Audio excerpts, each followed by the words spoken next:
Bob, if the sole condition of having everlasting life is having faith in Jesus, then why does Romans 10:9-10 say, with the heart one believes unto righteousness, and with the mouth confession is made unto salvation?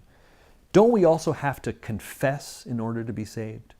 We do have to confess in order to be saved in the sense that Paul's talking about there. But again, the issue is, what does sozo, the verb to save, or the noun soteria in Romans mean?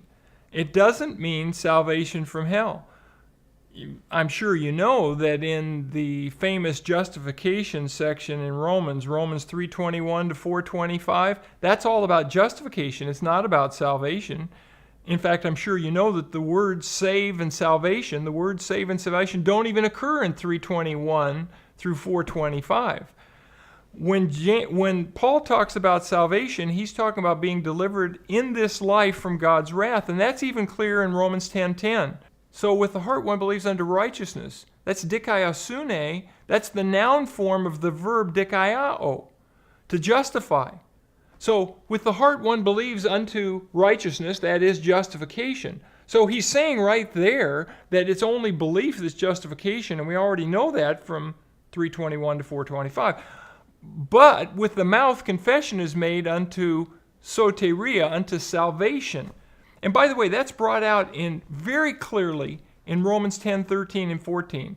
Because you remember in Romans 10:13, he says, whoever calls upon the name of the Lord shall be saved, right? Every commentator sees those as parallel, Romans 10:10, Romans 10:13, because salvation in both cases, and both are involving a confession, some sort of verbal statement, right?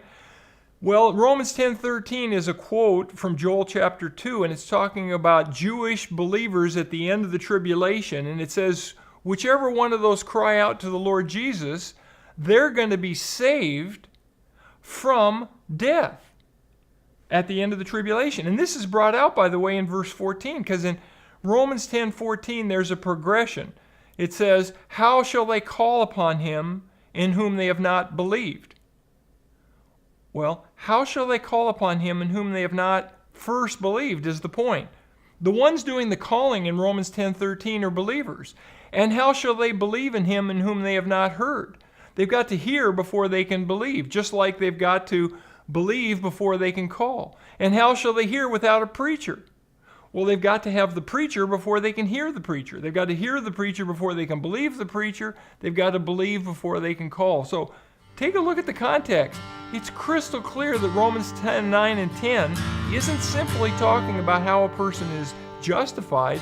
It's talking about how justified people can be saved from God's wrath.